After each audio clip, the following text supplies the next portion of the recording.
Bismillahirrahmanirrahim.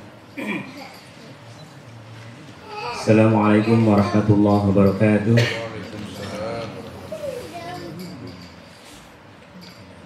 Alhamdulillah.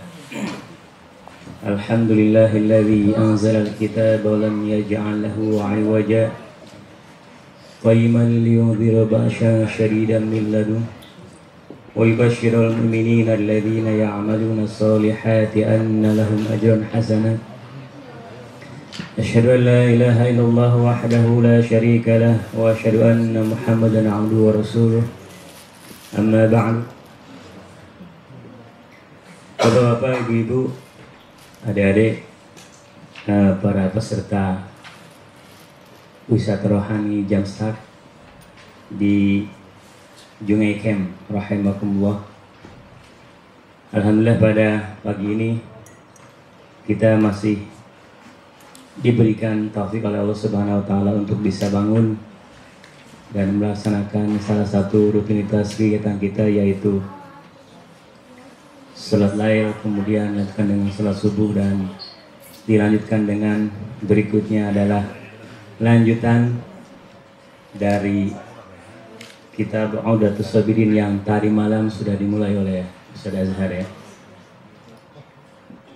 Bapak Ibu rahimakumullah, sebenarnya saya itu kurang pede kalau melanjutkan membaca kitab ini, apalagi dimulai oleh Ustaz Azhar, karena beliau itu namanya aja kata Pak Endro udah Azhar, alumni Al-Azhar, Al-Azharnya Al-Azhar asli, ori, kata siapa tadi yang BM Pak Ayah itu ya, Al-Azharnya Kairo. Kalau saya baru-baru Al-Azhar, Pak Amin, paling banter saya lewat Al-Azharnya Kebayoran Baru gitu, paling banter.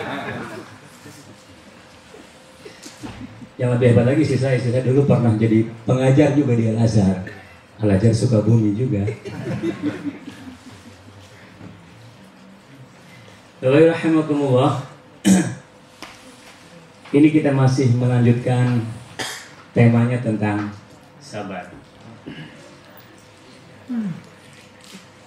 Suatu saat seorang sahabat perempuan mendapat musibah, yaitu anaknya meninggal dunia.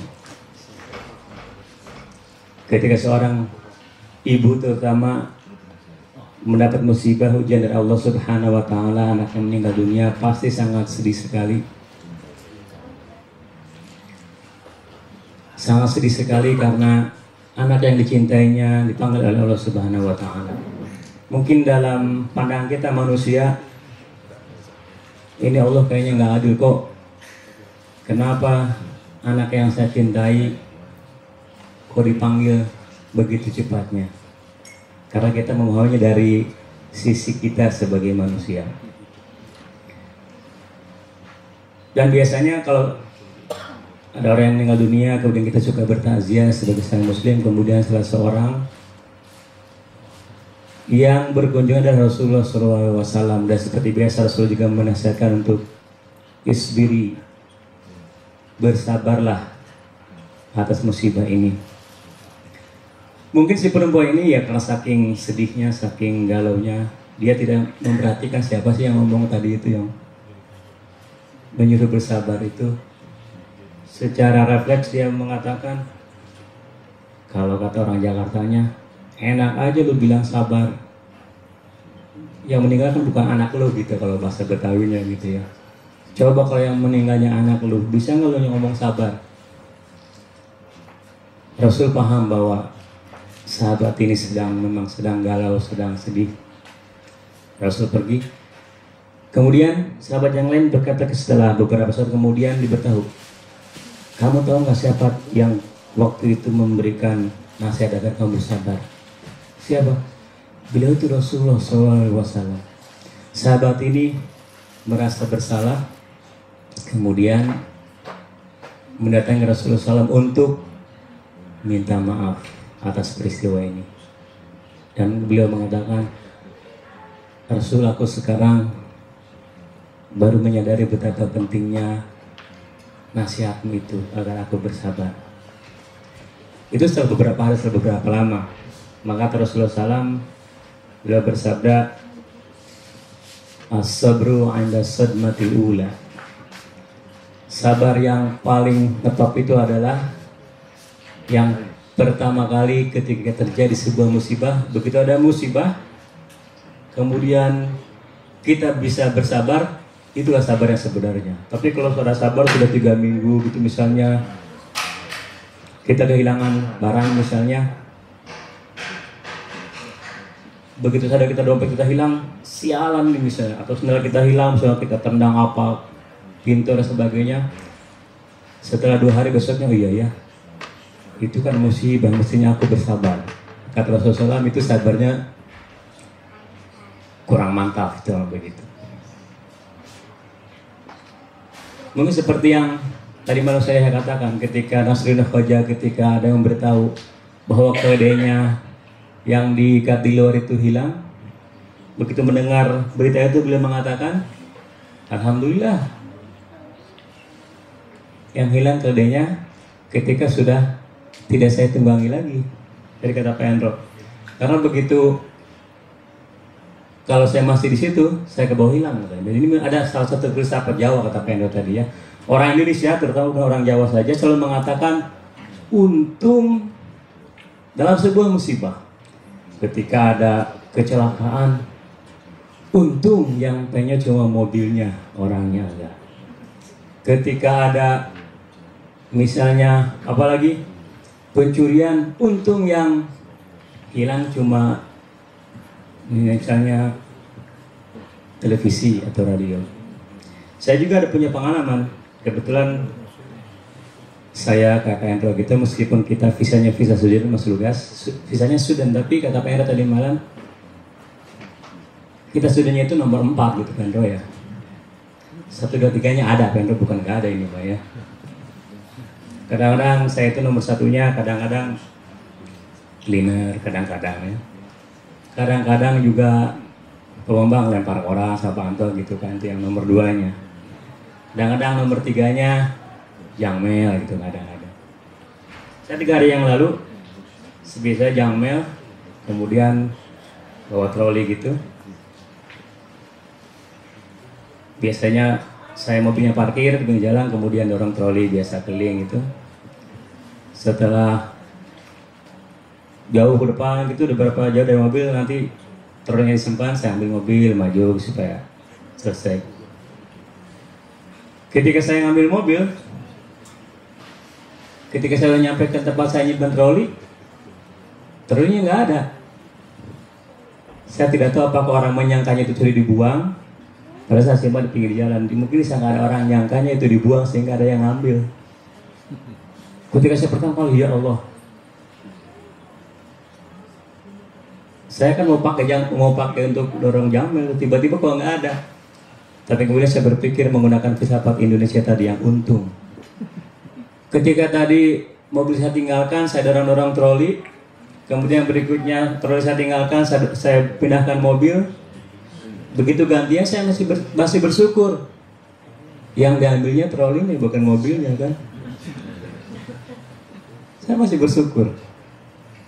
Bapak rahimakumullah. Kata-kata sabar itu memang sangat mudah diucapkan, tetapi tidak mudah melakukannya. Dan bahkan kadang-kadang kata-kata ini kalau kita obral, kata tadi misalnya ketika ada orang yang mendapat musibah, sabar ya, itu efeknya kadang-kadang negatif. Enak aja nyebut sabar. Sabar ya, enak aja nyebut sabar. Kecuali kalau sabarnya saya, kalau kasih saya nyebut sabar ya, dia langsung bilang, oh itu ya, 3 mangkok dibungkus katanya. Karena di kampungnya di Sukabumi ada tukang bakso yang sangat terkenal namanya Mas Sabar. Jadi kalau saya bilang sabar ya, langsung bilang ya 5 dibawa pulang katanya. Tapi kata dalam kitab ini dijelaskan, meskipun sabar itu susah untuk dilaksanakannya, mudah diucapkan tapi tidak mudah dikatakan, tapi itu sangat mungkin untuk kita laksanakan. Saya akan membacakan bab berikutnya. Ini lompat saja karena yang tadi malam Pak Ajar sudah banyak dibahas. tentang fil asbab allati tu'inu 'ala sabr. Meskipun sabar itu tidak mudah untuk dilaksanakannya, tapi sangat mungkin untuk kita laksanakan, sangat mungkin untuk kita lakukan. Karena wa in kana syaqan karihan 'ala nufus fatahsiluhu mumkin. Kata Imam Ibnu Qayyim al-Jauzi, sangat mungkin untuk seorang itu bisa bersabar. Sebagaimana Allah Subhanahu wa taala, kalau Allah memberikan sebuah penyakit kepada manusia, dan tentu Allah akan memberikan dawa, obatnya. Jadi kalau Allah memberikan konsep sabar, maka tentunya Allah sudah mengetahui bahwa manusia pasti akan mampu melaksanakannya. Di dalam kitab ini dijelaskan ada dua hal yang bisa kita lakukan agar kita bisa belajar untuk mengetahui apa itu sabar, dan kemudian juga untuk bisa melaksanakannya dalam kehidupan kita. Yang pertama di sini adalah al-ilmu, ada ilmunya. Kita harus tahu teorinya apa itu sabar, bagaimana cara menumbuhkan sabar dalam diri kita. Dan yang kedua di sini jelaskan al-amal, yaitu prakteknya. Kalau dalam Indonesia kita ada sebuah iklan yang teori. Iklan apa itu dulu? Masih ingat saya dulu? Meskipun sekarang udah nggak punya TV Indonesia. Prakteknya mana? Ya. Jadi ada dua hal. Yang pertama adalah ilmunya, bagaimana kita mengetahui apa itu sabar, kemudian bagaimana cara menumbuhkan dalam diri kita. Dan yang kedua adalah prakteknya, bagaimana kita melakukan sabar.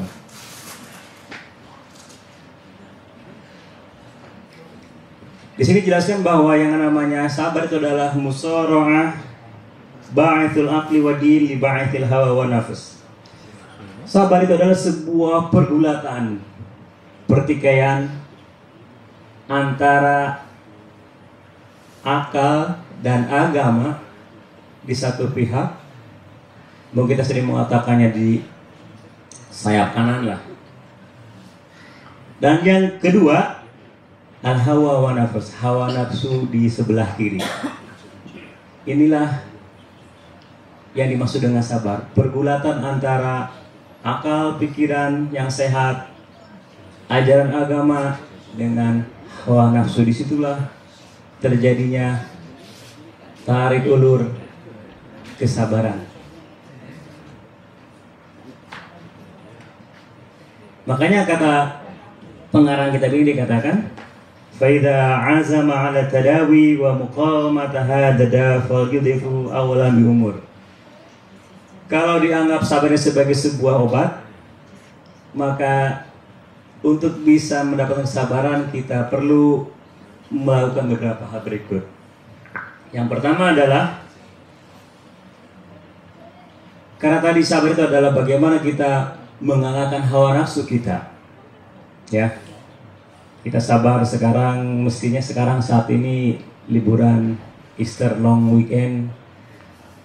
Kalau menurut hawa nafsu kan di rumah, tempat tidur yang enak, yang nyaman.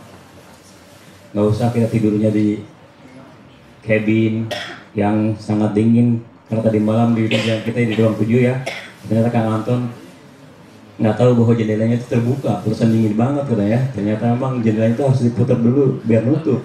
Jadi Pak Hamis semalaman katanya nggak tidur ya. Itu memang perlu kesabaran itu kata Pak Hamis, ya sabar ya.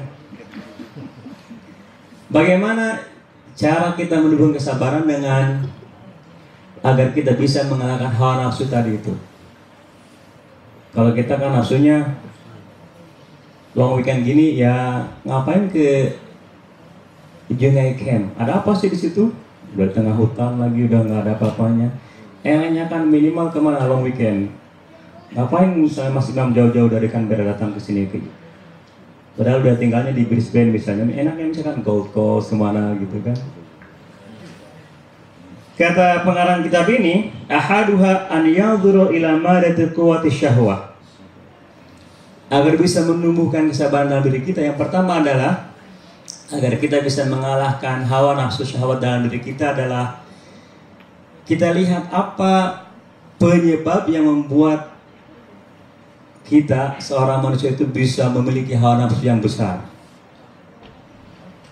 Di sini dijelaskan adalah fayajiduha minal aghdiyah al-muharrakah lisyahwah. Seorang itu memiliki hawa nafsu besar, memiliki ambisi, memiliki syahwat itu biasanya kalau memiliki energi yang besar, tenaganya kuat, masih muda. Dan energi itu biasanya datang dari mana manusia? Minal aghdiyah, dari makanan biasanya.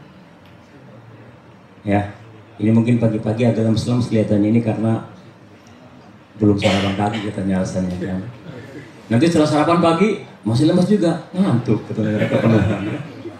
Itulah manusia ya. Jadi kata kita dijelaskan oleh Ibnu Qayyim Az-Zawji agar kita bisa mengurangi hawa nafsu kita, menurunkan nafsu kita adalah kenali apa yang membuat hawa nafsu kita, syahwat kita itu meningkat, yaitu makanan. Makanya kalau orang sudah kuat, energinya penuh, apalagi punya uang, wah itu untuk melakukan apapun sangat mudah. Termasuk berbuat maksiat.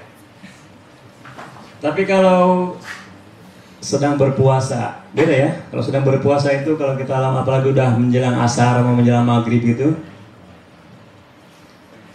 mau diajak misalnya bekerja, waduh ini malas sudah bulan puasa, karena lemes biasanya. Jadi yang pertama adalah kita harus mengurangi hal yang bisa menumbuhkan, meningkatkan hawa nafsu, meningkatkan syahwat kita, yaitu mengurangi makanan. Terutama kita di Australia ya, yang makanannya banyak ya. Kalau saudara-saudara kita di Indonesia itu banyak sudah mengurangi makanan karena makanannya nggak ada. Itu yang pertama. Yang kedua adalah ayyatajannaba muharrikat talab wa huwa an-nadhar. Yang kedua juga adalah selain tadi mengurangi makanan, untuk menurunkan hawa nafsu kita, menurunkan syahwat kita, menurunkan emosi kita adalah dengan menjauhi hal-hal yang bisa arousing, yang menimbulkan hawa nafsu itu. Di sini dikatakan wa huwa an-nadhar, yaitu pandangan mata. Contohnya, bagi ibu yang suka window shopping, itu meskipun nggak perlu beli baju, karena di rumah masih banyak, masih penuh lemarinya, masih udah nggak ada tempat udah. Tapi kalau jalan-jalan ke mall, biasanya suka, nah ini kayaknya bagus yang ini kayaknya ini yang kemarin kan sudah agak ini, karena kan untuk spring, ini kan sekarang untuk summer, ini sekarang kan untuk musim apa dan sebagainya. Meskipun dari rumahnya nggak ada niat untuk beli baju itu, apakah dari rumah juga masih banyak. Tapi karena nazar tadi, karena mata tadi, akhirnya muncul juga semangat untuk berbelanja. Jadi mana tadi? Yang kedua ada yang pertama dari mengurangi asupan makanan yang membuat orang berenergi tinggi. Yang kedua adalah mengurangi masuknya stimulannya, yaitu berupa pandangan. Dan manusia begitu ya. Makanya beruntunglah orang-orang yang oleh Allah Subhanahu wa taala diberikan, dalam tanda kutip kita mengatakannya, kekurangan. Orang yang tidak bisa melihat. Tapi sebetulnya mungkin mereka mendapat sebuah kelebihan dari Allah Subhanahu wa taala. Karena kekurangannya tersebut, mereka terhindar dari yang seperti kita ini. Dulu kita masih ingat waktu kecil ya, kalau bulan puasa kan, mulai dari zuhur sampai sebelum maghrib, kita semua makanan yang kita lihat kita kumpulkan kan, karena kelihatannya enak sekali, lihat jambu kumpulin untuk nanti sore, melihat apalagi semuanya kita kumpulkan untuk berbuka puasa. Begitu udah nyampe maghrib, begitu kita minum, sudah penuh semuanya. Karena itu adalah hanya mata saja. Jadi mata ini yang membuat kita bisa menimbulkan syahwat, menimbulkan hawa nafsu kita. Makanya kata dalam buku ini dikatakan yang kedua adalah ghaddul basar. Kurangi, tutuplah pandangan kita agar kita bisa mengurangi syahwat hawa nafsu kita. Rasulullah SAW dalam sebuah hadis yang diriwayatkan oleh Ahmad, beliau bersabda, "An-nadharu sahmun masmumun min sihami iblis." Pandangan itu adalah sahmun, sahmun sebagai anak panah, masmum, anak panah yang poisonous, yang beracun. Milik siapa? Min siham iblis. Milik iblis yang digunakan untuk menggoda manusia. Jadi berhati-hatilah dengan pandangan. Bapak Ibu rahimakumullah. Ini pesan Ustadz Kabir kita, Ustadz Yahya. Nggak usah dibaca semuanya katanya, karena ini buku ini semuanya 600 halaman. Tapi Pak Yahya ingin diselesaikan dalam 2 hari. Makanya kata Pak Yahya nggak usah dibaca semuanya, yang main idenya aja katanya. Maka saya juga akan skip. Saya baca yang dianggap lebih main poinnya aja. Itu tadi. Jadi saya katakan bahwa sabar itu adalah pergulatan antara agama, antara akal sehat dengan hawa nafsu. Tadi kita sudah bisa mengurangi bagaimana cara mengurangi hawa nafsu agar jadi ketika hawa nafsu itu menang, maka kesabaran hilang. Ketika akal dan agama itu menang, maka kesabaran naik. Tadi agar kesabaran kita naik, yang pertama adalah kita repress hawa nafsunya dengan 2 hal tadi. Yang pertama mengurangi asupan yang membuat energi hawa nafsu itu meningkat. Yang kedua juga itu internal. Yang kedua dari eksternalnya, dari pandangan mata tadi. Sekarang bagaimana kita akan menumbuhkan sisi yang kanan tadi, yang the right side-nya, yaitu ad-din wal aql, agama dan akal sehat kita. Bagaimana agar meningkat sehingga hawa nafsu kita yang tadi sudah kita kerdilkan dengan mengurangi makanan, dengan mengurangi pandangan, semakin turun kadarnya. Yang pertama adalah dijelaskan ijlalullah tabaraka wa ta'ala ayya'siya wa huwa yara wa yasma. Yang pertama adalah agar kita sabar kita meningkat, kita harus senantiasa menyadari jalal Allah subhanahu wa ta'ala, keagungan Allah subhanahu wa ta'ala, zat yang yara wa yasma, yang maha melihat dan maha mendengar. Tatkala kita ingin menurunkan hawa nafsu kita, ingin mengikuti hawa nafsu kita, mengikuti syahwat kita, saat itu ingatlah bahwa Allah subhanahu wa ta'ala zat yang maha mendengar dan maha melihat.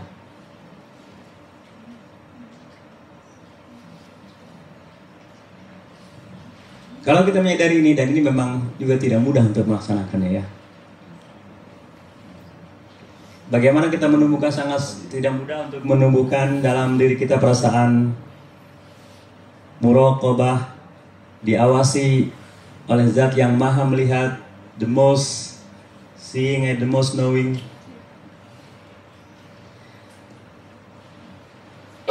Salah sebuah kisah yang sering kita dengarkan dalam berbagai ceramah adalah ketika seorang alim diminta oleh gurunya, mungkin sebagai the final test lah kalau mereka mungkin dalam sebuah misalnya training gitu ya.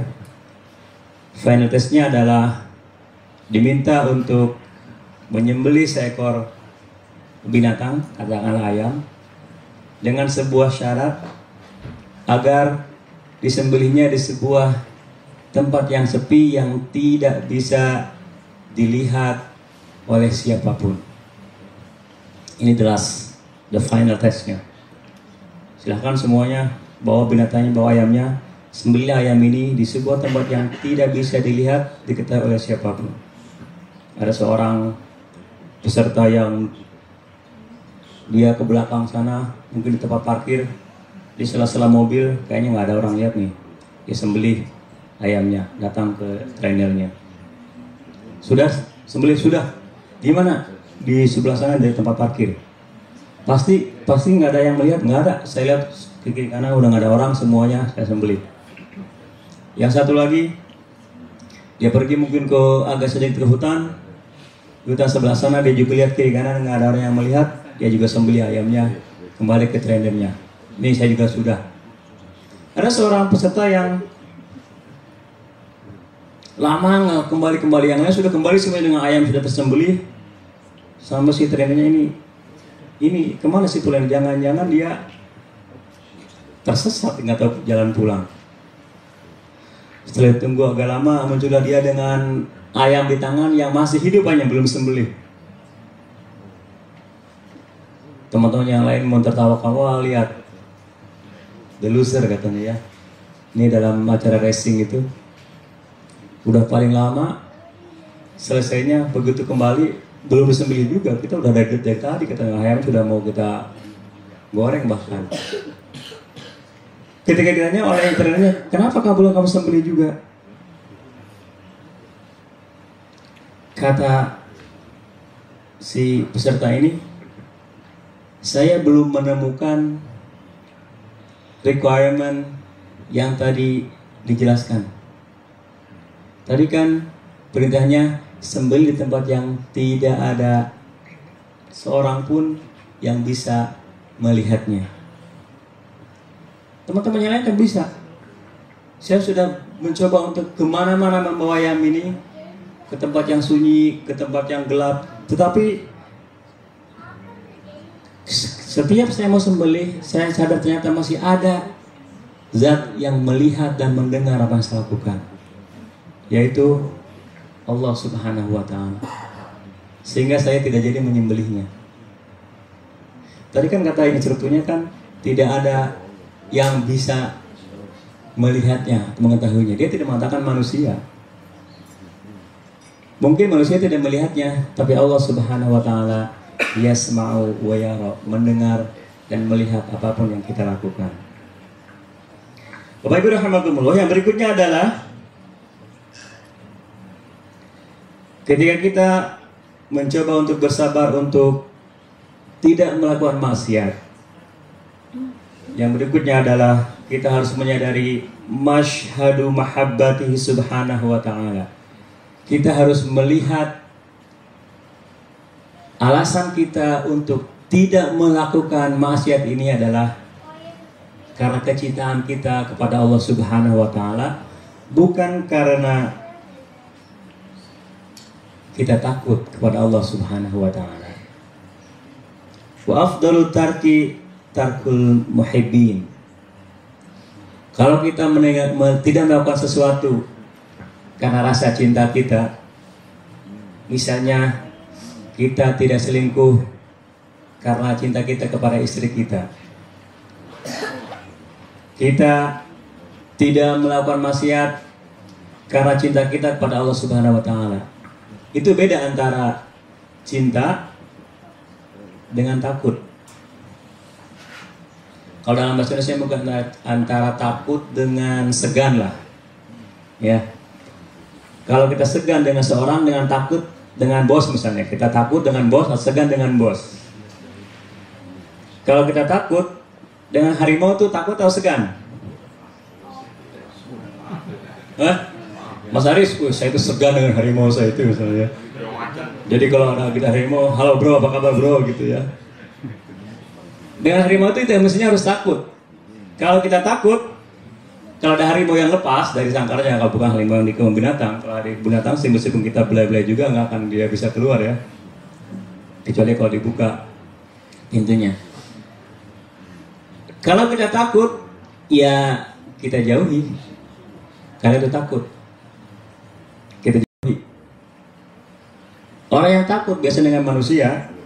Kalau kita dengan bos kita takut, misalnya begitu bosnya datang, wah kita bekerja semangat. Lunch juga kadang-kadang skip misalnya, karena bosnya stay. Begitu bosnya long weekend, holiday, saya baca di status di Facebook, asik nunggu ini bos saya long weekend katanya ya, dan saya sudah datang ke kantor, saya bisa nyantai. Saya baca di Facebook itu seorang orang Indonesia. Ini mungkin salah satu contohnya takut dengan bosnya ya. Tapi kalau kita meninggal sesuatu karena kita cinta, maka segan itu tidak melakukannya di depan dan di belakang. Kalau kita takut kepada seorang, kita tidak melakukannya mungkin di depannya dia saja, begitu dia di belakangnya dia kan sudah nggak ada. Apa yang juga takut juga. Tapi kalau segan, tapi kalau kecintaan tadi, baik dia ada, baik dia tidak ada, kita akan tetap untuk menjauhinya, untuk tidak melaksanakannya. Yang berikutnya adalah agar kita bisa meningkatkan ruh keagamaan kita adalah dengan masyhadun ni'mati wal ihsan, dengan menyadari betapa banyaknya nikmat wal ihsan dan kebaikan dari Allah Subhanahu wa taala. Betapa banyaknya karunia Allah Subhanahu wa taala yang kita terima, kita rasakan sampai saat ini, mulai dari kita lahir sampai sekarang.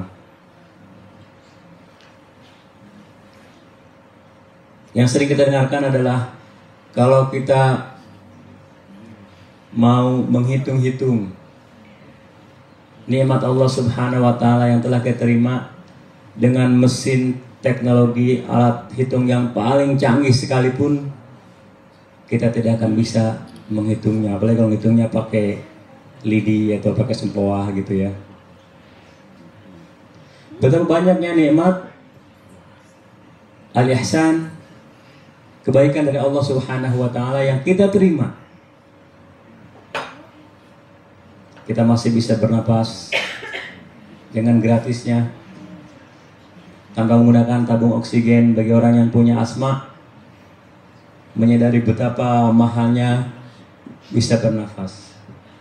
Bagi orang yang punya penyakit gula, diabetes, betapa mahalnya bisa makan nasi dengan sampai sekenyang-kenyangnya misalnya. Saya masih ingat dulu pas siang waktu di Bandung, ada seorang dosen saya yang dia bercerita, dulu katanya ketika saya masih mahasiswa, ya masih anak kos, paling banter anak kos itu makannya pakai apa sih di warteg? Paling banter ya telur juga kadang setengah ya. Begitu pengen dari Jogja ya. Tahu tempe paling banter begitu bu, itu namanya anak kos kan. Ya sayur sop kuahnya aja ya. Jadi kalau masuk ke rumah makan Padang yang diambil cuma kuahnya aja, nggak dihitung kan, cuma kuahnya aja kan, kayak yang di iklan di TV itu. Jadi ketika dia sedang mahasiswa, waduh ngiler kalau lihat ada orang yang makan pakai steak gepuk, kalau di Jawa Barat itu namanya gepuk ya. Pasti yang tahu gepuk itu, ya bahasa itu mungkin steak ya pasti ya. Gepuk itu artinya gep kerupuk gitu ya. Jadi ngambil kerupuk lagi. Ibunya era tahu mungkin ya gepuk itu. Dulu saya waktu mahasiswa dulu, pokoknya ngiler kalau lihat orang makan dengan daging dengan sebagainya. Ya karena nggak kebeli ya, namanya anak kos. Dia bercita-cita, saya akan belajar keras sungguh-sungguh, nanti sudah saya sukses, saya akan bisa menikmati makan dengan daging dengan sebagainya. Betul, dia belajar keras dan dia berhasil menjadi dosen dan bisa menjadi seorang pejabat. Begitu dia sudah sukses dan dia mau mulai makan daging, ternyata nggak bisa juga. Kenapa? Katanya, kata dokternya kan, kolesterol, jangan makan daging, jangan makan ini, jangan makan ini. Jadi kata dia, kapan saya makan dagingnya? Dulu enggak, saya nggak makan daging, nggak kebeli. Sekarang begitu sudah kebeli, nggak boleh sama dokter. Itu betapa nikmat dari Allah Subhanahu wa taala bagi orang yang sehat. Dan peribahasa Sunda dikatakan, as-sihhatu tajun ala ru'usil as-sihhat. Sehat itu bagaikan sebuah taj, crown di atas kepala orang-orang yang sehat. Jadi semua kita ini sekarang ini sehat semua ya Bu ya, insya Allah. Kalau nggak sehat hubungi Nurse Sari ya, ada di sini. Semua kita sekarang ini, kata Allah Subhanahu kata Rasulullah SAW, itu semua di atas kepalanya itu ada mahkota kesehatan. Ah, yang mana kata Pak Petra? Di kepala saya nggak ada, yang ada cuma kopi yang putih aja. Yang mana mahkotanya? Kata Rasul benar memang, kata peribahasa dikatakan crownnya itu invisible. La yaroha illal mardo. Tidak ada yang bisa melihat crown itu, tidak ada yang bisa melihat apa itu? Mahkota itu illal mardo, kecuali orang-orang yang sakit. Orang-orang yang sakit baru dia, oh iya ya, enaknya sakit apa? Gigi sehat itu nggak bolong itu, aduh. Bisa makan daging, bisa makan steak, bisa makan segala macam, jengkol, pete juga bisa dimakan kalau gigi lagi sehat kan. Kata orang yang lagi sakit, waduh memang lidah itu, baru kita sadarnya nikmat lidah itu ketika kita sedang sakit kan, sakit panas, yang lidahnya sampai apa itu berpecah-pecah gitu kan. Jangankan untuk bisa makan, dikasih makan yang enak, gimana rasanya? Makanya dulu di kampung di Jawa Barat tuh ada salah fenomena yang salah pasti ya. Ibu-ibu di kampung itu kalau anaknya sakit panas, sakit apa, disembelihin ayam, Bu. Ayam goreng dan sebagainya. Enak makan nih, nanti biar cepat sembuh ya. Padahal anaknya lagi sakit, lidahnya lagi pecah-pecah gitu. Mana enak makan ayam goreng, lidahnya lagi pecah-pecah gitu kan, meskipun ayam gorengnya sudah spesial, ayam gorengnya Suharti kalau di Bandung gitu ya. Itu wanita yang paling kuat di dunia itu, paham ya? Karena berdiri sejak 1913. Itu wanita yang paling kuat ya, Suharti.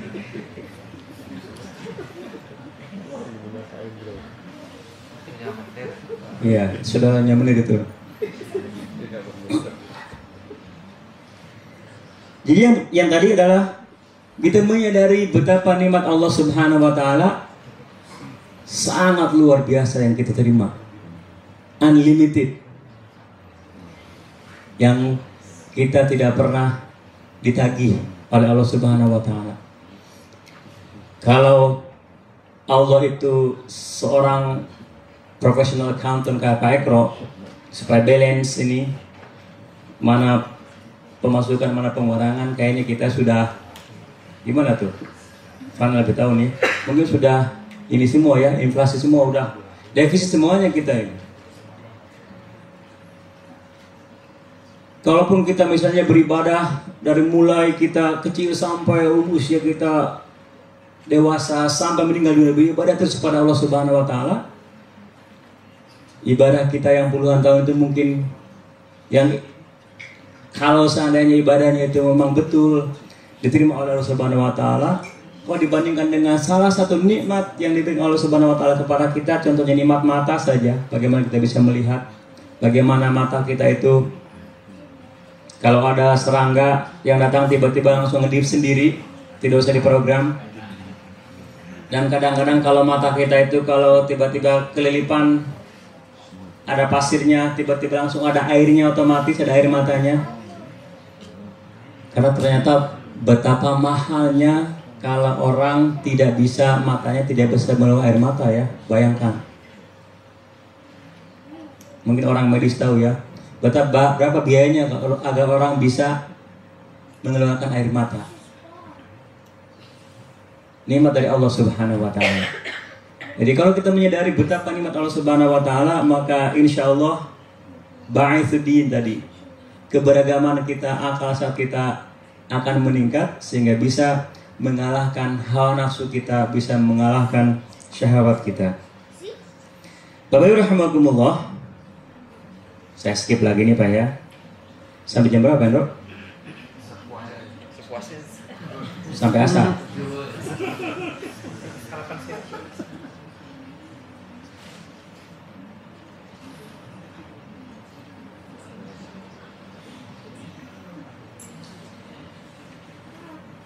Qala ba'du salaf, sebagai ulama salaf mengatakan, al-bala'u yasbiru alaihi al-mu'min wal kafir, wala yasbiru al-afiyati illa siddiq. Ternyata kesabaran itu tidak hanya ketika kita mendapatkan musibah. Yang sering kita ingat itu kan kalau sedang ada musibah, sabar ya. Ada nggak ketika sedang, kapan kita mengatakan sabar? Ketika sedang takziah atau ketika sedang menghadiri walimah pernikahan? Kapan kira-kira? Boleh berikan ya Pak Izid ya, sabar ya, ya. Betul Pak Izid, betul. Ada seorang hadirin yang menghadiri pernikahan kemudian dia mengatakan sabar ya. Biasanya orang nikah itu gimana? Selamat gitu kan. Dia juga sama. Dia mengucapkan kepada mempelai prianya selamat ya. Begitu ke mempelai perempuannya sabar ya. Loh, kok berubah? Ternyata memang ada seorang pasangan pengantin yang mempelai wanitanya cantik luar biasa. Saya lupa siapa sih wanita yang paling cantik di dunia? Bapak Bang nanya ya. Istrinya luar biasa cantik. Cantik sekali ini kata Pak itu. Cantik gitu ya.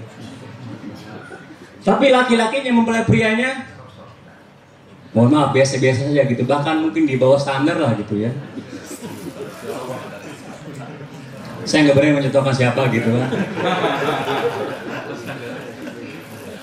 Tapi kata orang, wah, tapi yang begitulah kan katanya kan. Setahu saya dulu waktu kita masuk dulu, waktu tingkat 1 ini katanya kata Mas Dot, ini apa namanya itu motonya mahasiswa ketika mereka mencari pacar atau mencari pasangan gitu.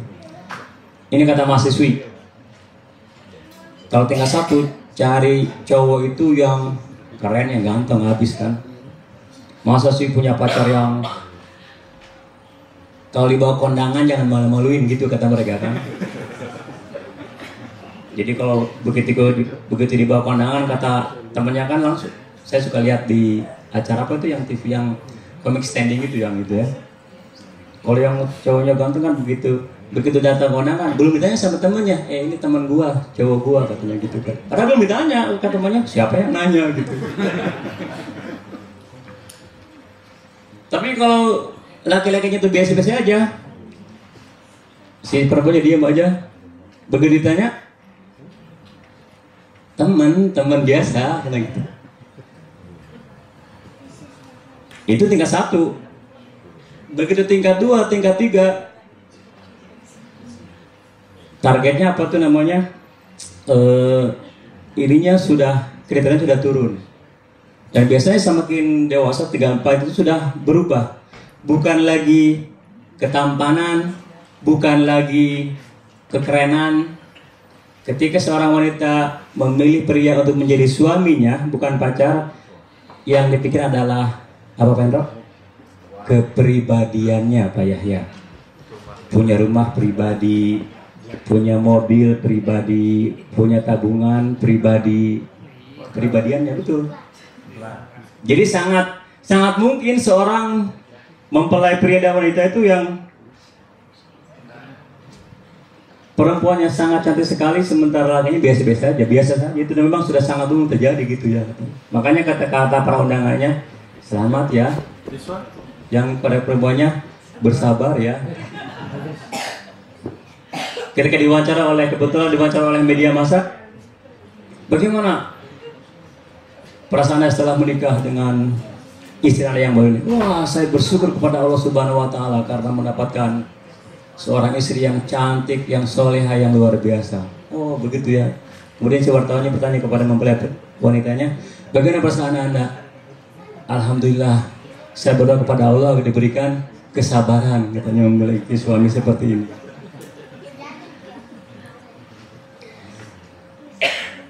Al-bala'u yasbiru alaihi al-mu'min wal kafir. Musibah itu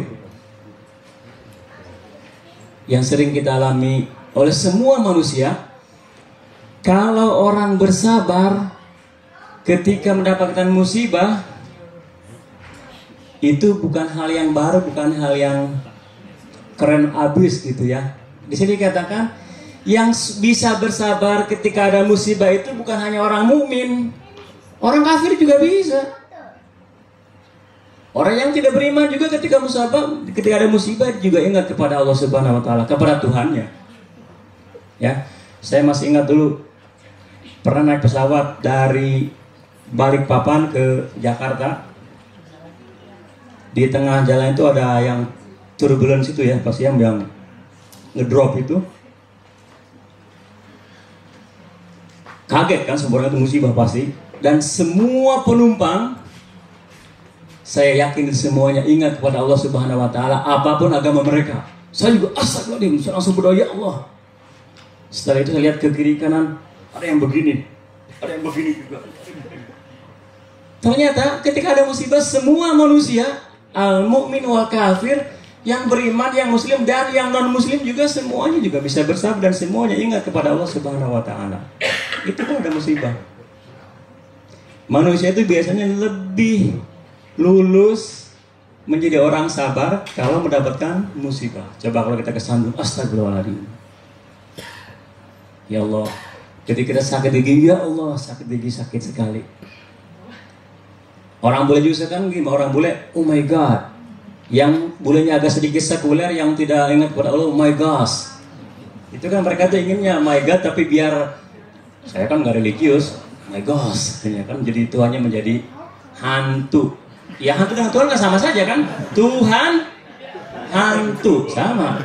Makanya dalam bahasa Inggris ada God dibalik menjadi dog. Iya kan? Makanya kita nyebutnya Allah. Allah nggak usah balik-balik. Bang Del nggak ada. Tuhan yang Maha Esa, hantu yang Maha Esa, misalnya bisa dibalik. Tapi dalam Islam kita Allah nggak bisa dibalik-balik. Apa kalau dibalik-balik? Nggak bisa pokoknya ya. Jadi kita tidak menyebut Tuhan dan tidak menyebut God, tapi Allah. Sebagaimana saya juga tidak suka menyebut Westall Mosque. Saya lebih menyukanya Westall Masjid saja, Masjid Westall. Karena mosque itu dalam bahasa Inggris dari kata apa? Mosquito. Serius. Itu asal dari kenapa bahasa Inggris mengatakan mosque untuk masjid. Dulu ketika Islam sampai ke Spanyol, orang-orang Kristen yang tidak suka dengan orang Muslim yang berkumpul di masjid, dan mereka ingin menghancurkan umat Muslim, ingin menghancurkan masjid dan umat Muslim yang berkumpul di sana, dan mereka agar mereka bisa menghancurkan, ini adalah nyamuk yang harus ditepuk biar hilang. Makanya mereka menyebutnya mosque, dari kata mosquito. Jadi saya lebih suka menyebutnya masjid saja, tidak mosque. Jadi yang namanya musibah itu orang bisa bersabar ketika ada musibah itu tidak hanya orang beriman. Tidak perlu seorang ustadz untuk mengatakan astagfirullahaladzim ketika kita sedang kesandung misalnya ya. Kecuali kalau orang yang latah misalnya. Ketika sedang kesandung, gimana tuh latahnya kalau orang Jawa Barat, si borokokok misalnya gitu kan. Orang Jogja, orang Jogja. Yang paling sabar itu orang Jogja misalnya. Jadi memang paling sabar ya. Orang Jogja kan kalau ngomong aja kan pelan, mas gitu kan. Gimana Pak? Ono apa mas? Lama mas itu lama. Jadi orang Jogja paling sabar. Suatu saat di bus kota di Jakarta, ada orang Jogja naik bus kota, kebetulan naik apa itu? Busway ya, bukan subway. Busway karena penuh dia berdiri, kemudian berdempet-dempetan, kemudian orang Jogja ini ya karena memang dia perlu mau ke Jakarta naik juga, dan bus itu kadang-kadang kalau berhenti kan mungkin ngerem mendadak gitu kan, tiba-tiba orang yang di sampingnya itu nggak sengaja menginjak kakinya gitu kan. Orang Jogja itu kan penyabar, Bro. Dia nggak berani, kakinya ditarik itu nggak berani, itu nggak solo, itu bisa kata Sultan kan, Sultan sama kebun itu nggak sopan gitu kan. Dia diam aja. Dia berharap orang ini akan sadar kan kakinya nginjak kaki orang lain, masa nggak terasa gitu kan. Ditunggu lama kelamaan kok nggak diangkat-angkat juga kakinya sih, ini lama kelamaan udah kasaknya juga kakinya, apalagi kalau ngerem gitu kan busnya. Dia mulai bertanya, Mas, kebetulan yang nginjaknya orang Medan, bukan Bang Nel, bukan saudaranya lah, karena Bang Nel itu Medannya Medan palsu ya, orang Batak yang belum pernah ke Medan palsu itu ya. Nyampainya baru ke Riau, dapat istirahat Riau, udah balik lagi Jakarta. Mas, sampean tentara ya? Bukan. Dia mikir lagi, Mas, sampean polisi ya? Bukan. Saya mahasiswa. Mas, sampean punya saudara tentara? Enggak, saya nggak punya. Saudara saya semuanya orang sipil semua. Ada satu yang gitu ahli pajak, yang satu lagi akuntan. Mas, sampean punya tetangga tentara nggak? Enggak ada. Satu di komplek perumahan yang semua orang sipil. Baru dia ngomong, Mas, kaki saya keinjak, Mas. Dia takut kalau dia tarik kakinya, mungkin dia tentara apa gitu kan. Itu saking sopannya orang Jogja itu ya. Jadi dalam musibah itu, orang akan lebih mudah untuk bisa bersabar. Dan karena juga kadang-kadang orang juga datang untuk memberi kita nasihat untuk bersabar kan. Ketika kita rumah kita kemalingan misalnya, orang takjiah kemudian sabar ya mudah-mudahan Allah memberikan yang terbaik. Orang juga menasihati kita untuk bersabar. Tetapi wala yasbiru 'alal 'afiyati illa siddiq. Kata juga Mas Zawji, tidak ada orang yang bisa bersabar dengan afiyah, dengan kesehatan, dengan karunia harta yang banyak, dengan karunia anak yang soleh, dengan karunia istri yang solehah, suami yang soleh, kecuali siddiq, kecuali orang-orang yang truly believing ya, orang-orang yang betul-betul benar dengan keimanannya. Jadi ini levelnya above average. Jadi kalau orang bersabar ketika sedang mendapatkan musibah itu average, itu biasa-biasa saja. Semua orang bisa begitu, bahkan orang non-muslim pun bisa bersabar. Tapi ketika kita bersabar, ketika mendapatkan kesehatan, kita bersabar, kita mendapatkan rezeki yang banyak, harta yang berlimpah, itu baru di atas rata-rata. Kalau gimana bisa bersabar? Ya bersabar dengan kita tidak melakukan maksiat ketika kita sehat, ketika kita banyak uang. Bapak Ibu rahimakumullah, saya skip lagi nih.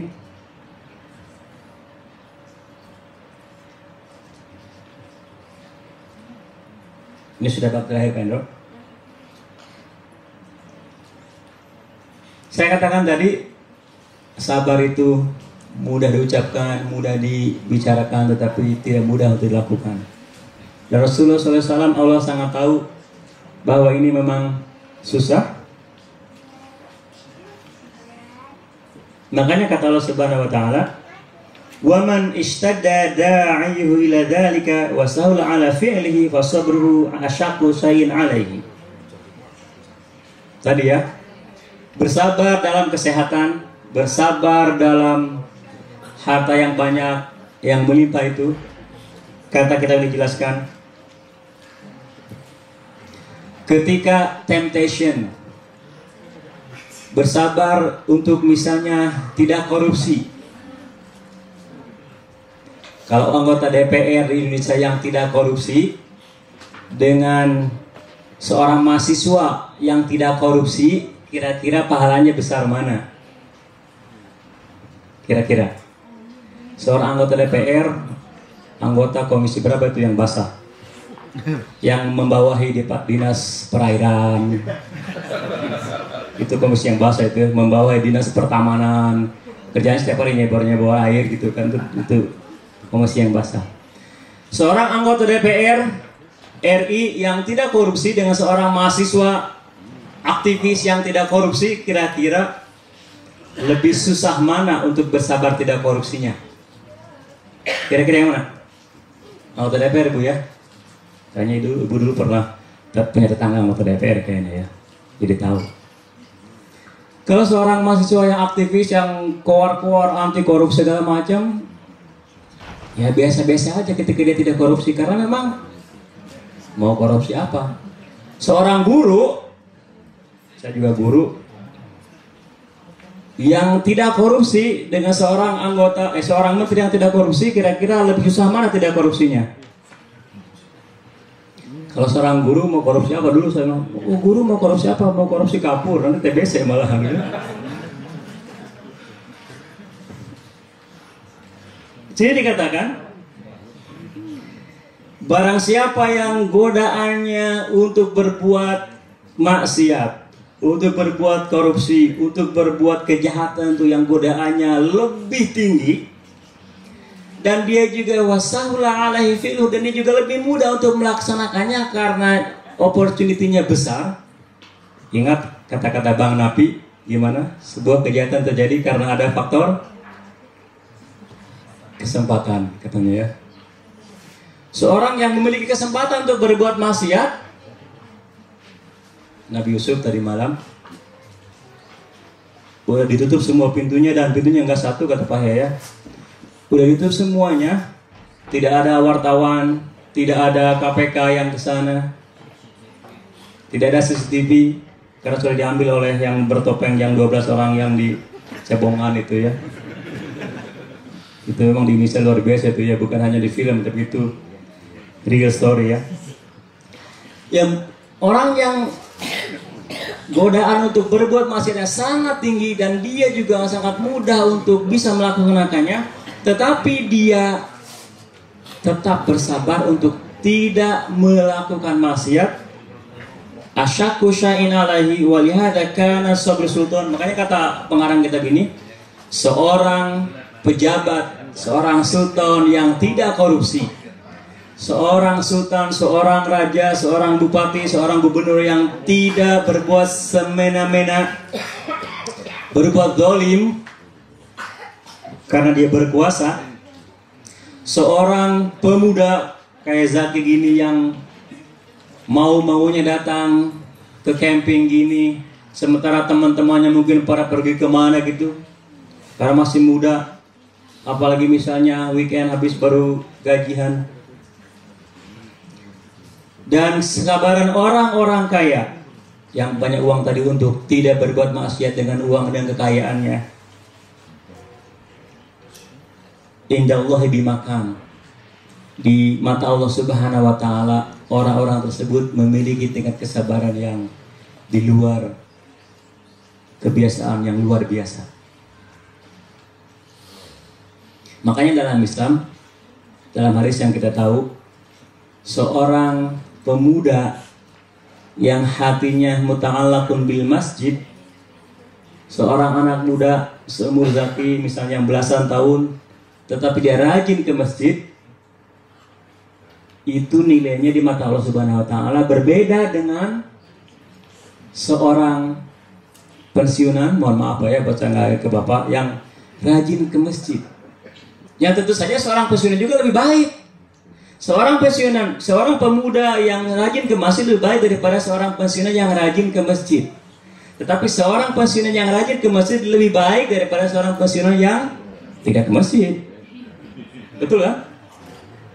Kenapa Allah Subhanahu wa taala dalam hadis ini mengatakan pemuda yang rajin ke masjid termasuk salah satu kategori 7 kelompok itu? Ya kita tahu lah yang namanya seorang pemuda. Kalau kita sudah senior kan, kalau kita sudah tua, sudah senior, kemudian kita tidak rajin ke masjid, tidak beribadah, itu dalam bahasa Perancisnya nurus kunjung gitu ya. Ya nggak tahu diri lah gitu. Jadi memang sudah sewajarnya. Tetapi kalau seorang pemuda, dia fisiknya masih sangat kuat, bisa lari ke sana kemari, Teman-teman juga ngajaknya juga bukan ke masjid, tetapi dia masih sempat-sempatnya menyempatkan diri bersabar untuk tidak mengikuti ajakan teman-temannya yang ngajak misalnya kemana itu, ke Crown misalnya. Ke Crown lewat ke Crown gitu. Itu di mata Allah Subhanahu wa taala berbeda. Di sini katakan termasuk 7 golongan orang yang mendapatkan perlindungan Allah Subhanahu wa taala adalah seorang pemuda yang qalbuhu muta'allaqun bil masjid. Seorang pemuda, anak muda yang istiqamah, yang konsisten dalam beribadah kepada Allah Subhanahu wa taala. Alhamdulillah.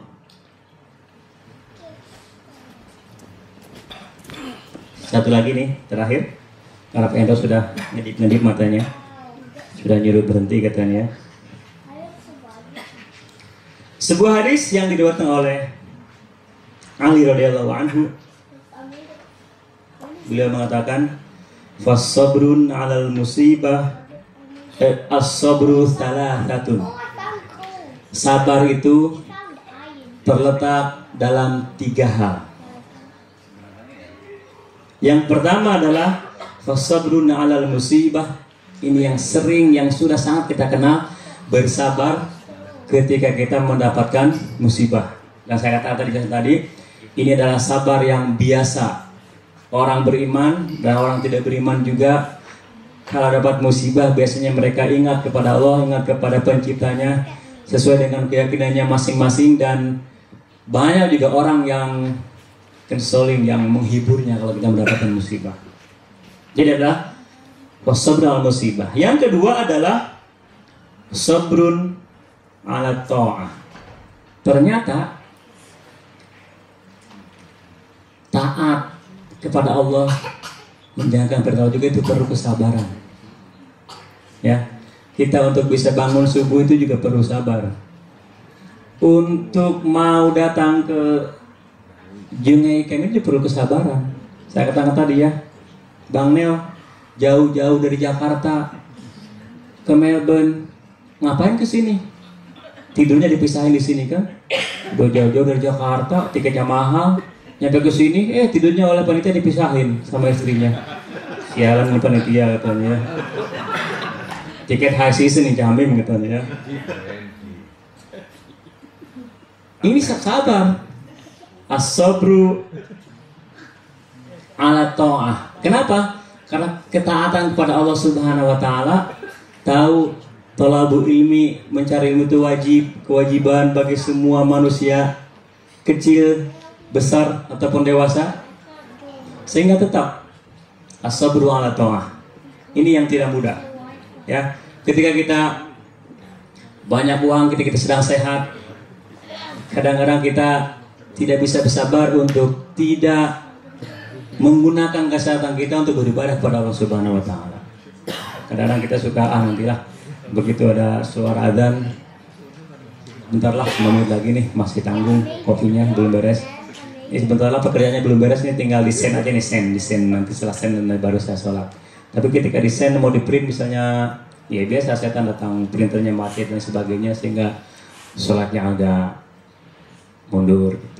As-sabru ala ta'ah. Yang kedua kata Sayyidina Rasulullah, kesabaran dalam ketaatan. Itu yang lebih tinggi levelnya daripada kesabaran ketika sedang mendapatkan musibah. Dan yang ketiga, was-sabru anil ma'siyah. Sabar untuk tidak berbuat maksiat. Ini juga lebih susah lagi. Kalau kita sabar untuk berbuat kebaikan, itu biasanya banyak orang yang mengajaknya, tergantung kita. Diajak camping misalnya, kita ikut, diajak ke pengajian. Karena biasanya kalau hal-hal yang kebaikan itu biasanya rombongan. Kayak kemarin kata Ustaz Felix Xiao gitu ya. Pengajian itu biasanya rombongan. Camping juga rombongan, olahraga juga rombongan, banyak orang. Tapi kalau berbuat maksiat biasanya suka sendiri-sendiri, biasanya kan begitu katanya.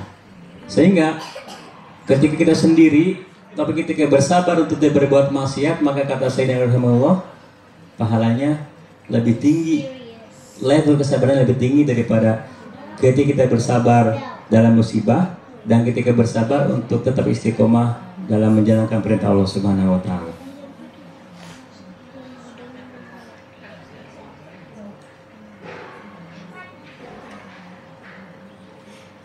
Wa man sabara 'ala ta'ah, lanjutan dari hadis ini, dari barang siapa yang bersabar dalam ketaatan, kutibat lahu sittu faman sabara 'ala musibah, yang level kesabaran yang pertama tadi, barang siapa yang bersabar ketika datang musibah, kata Rasulullah SAW, Allah akan memberikan pahala balasannya salah sumiati darajah. Allah akan memberikan 300 pahala kebaikan bagi orang yang bersabar ketika mendapatkan musibah. Ketika kita mendapatkan musibah, misalnya rumah kita kecurian, kita bersabar, Allah memberikan kita pahala 300 pahala kebaikan. Ketika kita mendapatkan musibah, misalnya anak kita sakit, kedua kita bersabar, ini ujian dari Allah Subhanahu wa taala, kita mendapatkan pahala 300 kebaikan. Faman sabara 'ala ta'ah kutibat lahu sittu mi'ati darajatan. Tapi kalau orang bersabar dalam berbuat ketaatan kepada Allah Subhanahu wa taala, kata di sini, maka Allah double memberikan pahala 2 kali lipat. Kalau tadi cuma 300, maka sekarang sittu mi'at darajatin, 600 kebaikan bagi orang-orang yang bersabar dan istiqomah dalam berbuat kebaikan, istiqomah dalam melaksanakan sholat 5 waktu, istiqomah dalam berpuasa Ramadan, istiqomah dalam mengikuti kajian-kajian halaqah keilmuan dan sebagainya. Kata Rasulullah SAW, pahalanya 600 kali lipat. Wa man sabara 'anil ma'siyah, yang terakhir, barang siapa yang bersabar untuk tidak berbuat maksiat, meskipun dia kesempatannya sangat besar.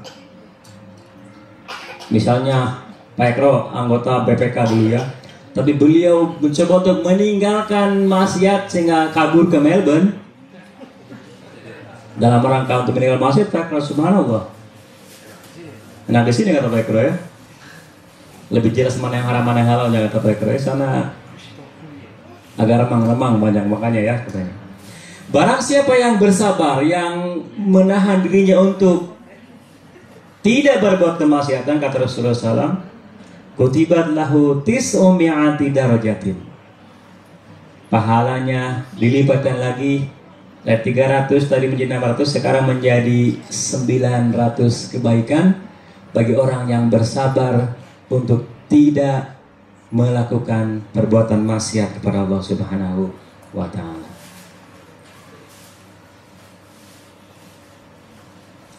Maka kata Allah Subhanahu wa taala dalam Al-Qur'an surah Ar-Ra'd, salamun alaikum bima sabartum. Keselamatan alaikum bagi kamu semua bima sabartum, dengan apa-apa yang telah engkau bersabar dalamnya. Kita bersabar dalam musibah, kita bersabar dalam ketaatan kepada Allah Subhanahu wa taala, istiqomah, kemudian kita bersabar untuk tidak melakukan maksiat kepada Allah Subhanahu wa taala. Mudah-mudahan kita termasuk orang yang diberikan kesabaran dalam ketika tersebut sehingga kita tetap istiqomah di jalan Allah Subhanahu wa taala.